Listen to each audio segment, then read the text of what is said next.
రోజుకి 100 రూపాయల ఖర్చుతో ఈ మహాలయ పక్షాల్లో మీ పితృదేవతలకు కాశీ మహాక్షేత్రంలో సెప్టెంబర్ 8 నుండి 21 వరకు జరిగే తిలాహోమంలో పాల్గొనండి. నమస్కారం, వెల్కమ్ టు సుమన్ టీవీ. నేను గీతాంజలి. ప్రస్తుతం మనతో పాటు ప్రముఖ ఆధ్యాత్మికవేత్త శ్రీమతి డాక్టర్ భట్టిప్రోలు విజయలక్ష్మి గారు ఉన్నారు. వారితో మాట్లాడదాం. అమ్మ నమస్కారం. నమస్కారం అమ్మా. మరి చాలా సందేహాలు అడుగుతూ ఉంటారు ధర్మబద్ధంగా ఉన్నవి. అయితే అందులో భాగంగా శుక్రవారం అసలు చేయకూడని పనులేంటండి అని అడిగారు. అలాగే చెయ్యవలసినవి ఖచ్చితంగా ఇవి ఈ రోజున ఆచరించాలి, ఈ రోజున నియమం అంటూ ఉన్నాయా? చెయ్యకూడనివి, చెయ్యవలసినవి వివరించండి. శుక్రవారం మామూలుగా గురువారం లక్ష్మీ వారం అని కొన్ని ప్రాంతాల్లో పిలుస్తూ ఉంటారు గురువారాన్ని. గురువారం అంటారా? దాని తర్వాత వచ్చేసిన శుక్రవారం ఆ రోజున వెంకటేశ్వర స్వామికి చాలా ప్రత్యేకమైనది, అభిషేకాలు అవి చేస్తూ ఉంటారు. కానీ అంటే ఈ రోజు పురాణాల ప్రకారం ఆ స్త్రీలు సుమంగళులు తలస్నానం చేయడానికి బుధవారం అన్నిటికంటే బెస్ట్ అని చెప్తారు. శుక్రవారం చేయకూడదమ్మా? అన్నిటికంటే ఉత్తమమైనది ఏది అనేది ఉత్తమంగా చూసుకో. ఎప్పుడు కూడా మన శాస్త్రాలన్నిట్లో ఎలా ఉంటాయంటే ఇది చెయ్యొద్దు తప్పు అన్నట్లుగా చెప్పరు, ఇది చేస్తే మంచిది అని చెప్తారు. అంటే గైడెన్స్ ఇవ్వటం కూడా పాజిటివ్ సైడ్ నుంచి అనమాట. ఇది చేస్తే మంచిది, ఇది చెయ్యండి అని.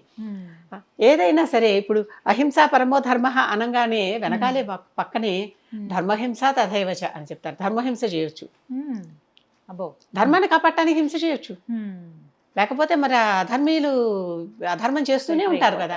కరెక్ట్. అహింస హింస అని కూర్చుంటే కనుక అది కాదు పద్ధతి. ఏదైనా రెండు ఉంటాయి, రెండు చూసుకోవాలి. అందుకే ఇది చెయ్యమని చెప్పారు, అది చెయ్యండి. కనుక చక్కగా ఆ రోజుని ఇంటిని శుభ్రం చేసుకోండి, ఇల్లు శుభ్రంగా ఉంచుకోండి, దేవతలకు ఆహ్వానం పలకండి. దేవతలకు ఆహ్వానం పలకండి. ఆహ్వానం పలికి ఎప్పుడూ కూడా ఇల్లు ఎప్పుడైతే లక్ష్మీ కళతో చక్కగా వెలుగుతూ ఉంటుందో ఆ ఇంట్లో దేవతలు ఉంటారమ్మా. కొంతమంది ఇల్లులు నిజంగా అమ్మ భలే ఉంటాయి, అద్దంలా మెరిసిపోతూ ఉంటాయి. శుభ్రత. ఉదాహరణకి మీ ఇల్లే రావడమే చాలా ప్రశాంతంగా అనిపిస్తుంది. ప్రశాంతంగా ఉండాలమ్మా. అంటే ఆ ఫీల్ మనకు తెలుస్తుందమ్మా. కూర్చోగానే ఒక్క నిమిషం విసిగేం అనిపించదు, హాయిగా భలే ఉందబ్బా ప్రశాంతంగా చూడడానికి ఉండడానికి. వెళ్ళంగానే కాలు పెట్టంగానే ఒక రకం వైబ్రేషన్, మనకి పాజిటివ్ వైబ్ తెలియాలి. తెలిసిన చోట అక్కడ లక్ష్మి ఉంటుంది. కనుక పూజ గదిలో కాలు పెడతాం, లేకపోతే ఇంట్లో కాలు పెడతాం, ఎక్కడికైనా వెళ్తాం, ఎవరితో అయినా మాట్లాడతాం. మనకి ఎక్కడైతే పాజిటివ్ వైపు వస్తే మన మనసు మనకి చెప్పేస్తుంది. కరెక్ట్. ముందుగా మనసు చెప్పేస్తుంది అన్నిటికంటే ముఖ్యంగా. కనుక శుక్రవారం నాడు చేయదగిన పనులు ఏమిటి? అన్ని శుభ్రంగా ఉంచుకోవటం, అంతా సహాయిగా శాంతంగా ఉండటం. శాంతము లేక సౌఖ్యము లేదని పాపం మన త్యాగరాజు గారు చక్కగా చెప్పారు. అవునా? కనుక శాంతంగా ఉంటే సౌఖ్యం కూడా వస్తుంది, సుఖం వస్తుంది. సుఖంగా ఉండాలనుకుంటాం, శాంతంగా ఉంటే సుఖం వస్తుందరా అని ఆయన ఒక చిన్న సూత్రం చెప్పాడు మనకి. కనుక శాంతంగా ఉండండి. ఆ రోజున చక్కగా మనకు అన్ని శాంతంగా ఉంటూ దేవుడికి కావలసినటువంటి ఇష్టమైన పదార్థాలన్నీ దేవత దగ్గర పెట్టి చక్కటి మనసుతో శాంతంగా పూజ ఎప్పుడు శాంతంగా చేసుకోవాలమ్మా. హడావిడిగా చేసుకుంటాకూడదు. మరి కొన్నిసార్లు మన పనుల రీత్యా హడావిడిగానే చేసుకుంటాం, తప్పనిసరి అయిపోతుంది. అయినప్పటికీ మనసులో స్వచ్ఛతను పెట్టుకోండి. మనసులో స్వచ్ఛతను పెట్టి ఇల్లంతా శుభ్రం చేసేంత సమయం ఉండదు, అంతవరకు శుభ్రం చేసి చేయండి. పూజా మందిరం వరకు అంతే కదా. మరి ఏం చేస్తాం? ఎందుకంటే ఎన్నో రకాలైన ఇహపరమైనటువంటి మన ఇక్కడ భవసాగరంలో ఎదుగుతున్నాం కదా. భావం అంటే సంసారం. ఈ సంసార సాగరంలో ఎత్తున్నప్పుడు ఇక్కడ దీనికి సంబంధించిన కొన్ని రెస్పాన్సిబిలిటీస్, బాధలు, కష్టాలు, ఇబ్బందులు, అవసరాలు ఉంటాయి కదా.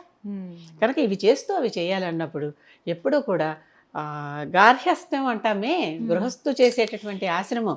అంటే రకరకాల ఆశ్రమాలలో గృహస్థు ఆశ్రమమే అన్నిటికంటే ముఖ్యమైనది. వీరి మీదే ఆధారపడి మిగిలిన ఆశ్రమాలని బ్రహ్మచర్యాశ్రమం కానీ, ఈ వానప్రస్థాశ్రమం కానీ, సన్యాసాశ్రమం కానీ ఆధారపడి వీడి మీదే ఉంది. తురియం, తురియాతీతం ఇంకా చాలా ఉన్నాయి అనుకోండి, అవన్నీ వీళ్ళ మీదే ఆధారపడి ఉన్నాయి. వీళ్ళే కదా అసలుగా అందరికీ అన్నీ అందించేది. కనుక ఇంత గొప్ప ఆశ్రమంలో ఉంటూనే మనం పూజలు చేసుకుంటూనే మళ్ళీ ఇవన్నీ చేయాలి. కనుక మనకి అందుకే యథాశక్తి అనేది ప్రతి చోట కనబడుతూ ఉంటుంది మనకి. కనుక మీరు ఆ రోజున శుక్రవారం నాడు ఇల్లంతా శుభ్రంగా ఉంచుకోవటం, మనసు శుభ్రంగా ఉంచుకోవటం. ఇంకొకటి విన్నానమ్మా, ముందు గడప పూజ చేస్తూ ఉంటారు. శుక్రవారం రోజు చేయొచ్చు. చక్కగా శుక్రవారం రోజున చేయవచ్చు. అక్కడే దీపాలు కూడా పెడుతూ ఉంటారు. అసలు ఒక శ్లోకం ఉంది, అపవిత్ర పవిత్రోవా సర్వావస్థాంగతోపివా యస్మరేత్ పుండరీకాక్షం సబాహ్యాభ్యంతర శుచి. బాహ్యము అభ్యంతరం అంటే ఇన్నర్, రెండూ కూడా శుచిగా ఎప్పుడైపోతాయంటే పుండరీకాక్షుని తలుచుకున్నప్పుడు. పుండరీకం అంటే ఏమిటి? పద్మం. పద్మం బుడతలోంచి వస్తుంది. ఎంత బురదలో ఉన్నా అది ఎంత స్వచ్ఛంగా ఉంటుందో పైన పద్మం. అవును. అటువంటి పుండరీకాక్షుడిని తలుచుకుంటే తెలుసుకోవాలి స్వామిని. బాహ్యము అభ్యంతరము కూడా శుచి అయిపోతాయి అని చెప్తాను. అంటే మనకి రకరకాల మార్గాలు మనకి చెప్పారు. స్నానం చేసి పూజ చేయాలి అంటావు, స్నానం చేసే ఓపిక లేదు.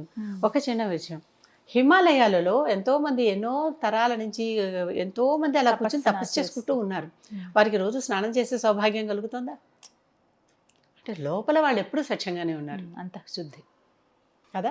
Correct. లదాఖ్ లాంటి ప్రాంతాలకు వెళ్తే అక్కడ సైనికులు ఉన్నారు, వాళ్ళకి నిత్యం స్నానం చేసే అవకాశం కలుగుతుందా? వాళ్ళ దేశ సేవలో ఉన్నారు, దేశమాత సేవలో ఉన్నారు. అంటే ఏమవుతుంది, పైన కనిపించేది కాదు, లోపలది. అంత శుద్ధి. లోపలది ఎప్పుడు మీరు స్వచ్ఛంగా ఉంచుకోండి. శుక్రవారం నాడు ఆ లోపల ఉన్న శ్రీ మహాలక్ష్మి ఆవిడని కొలుచుకోండి. శుక్రవారం అని కాదు, ఏ రోజైనా సరే శుక్రవారం నాడు ఆవిడకి ఇంకొంచెం ఇష్టం కనుక ఇంకొంచెం చక్కగా ఆయనకి వాళ్ళ ఆవిడకి కలిపి స్నానాలు అభిషేకాలు చేస్తున్నారు ఆ రోజు అవును కదా. అవును. వ్యూహలక్ష్మికిను వెంకటేశ్వరుడికి ఆ రోజు అభిషేకాలు చేస్తుంటారు తిరుమలలో.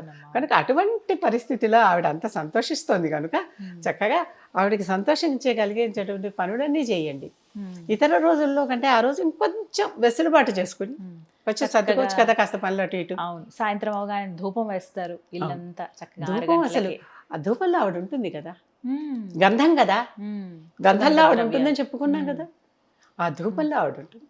మ్మ్. మేము ఇప్పటికీ రోజు అమ్మవారికి ధూపం వేస్తూ ఉంటాం సాయంకాలాల పూట.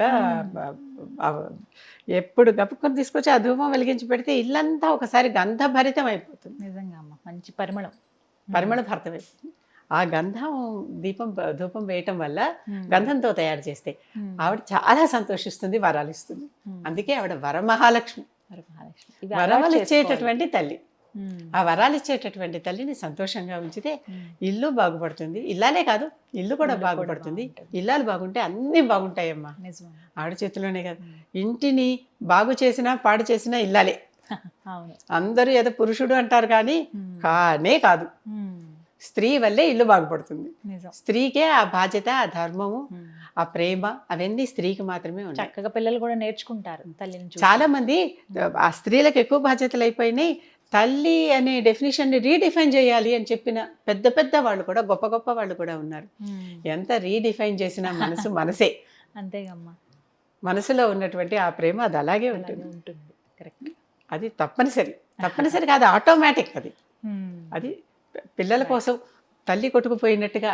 అందుకే లక్ష్మీదేవి ఎవరికైనా ఏమన్నా అవసరం వస్తే అప్పటికప్పుడు అక్కడ ప్రత్యక్షమైపోయి వారి అవసరాలు తీరుస్తుంది. తెలుస్తుంది. ఎప్పుడు మనం ఆర్తితో వేడుకోవాలి. పిల్లవాళ్ళమ్మని అలా. ఎంత అవసరంతో, ఎంత ఆర్తితో, ఎంత మనం నిజంగా అమ్మ నువ్వు రాకపోతే నాకు ఈ పని జరగదు అని వేడుకుంటాము, దాని మీద అన్నీ ఆధారపడి ఉంటాయి. అప్పుడు right. అది చక్కగా వివరించారమ్మా, ధన్యవాదాలు. నమస్కారం.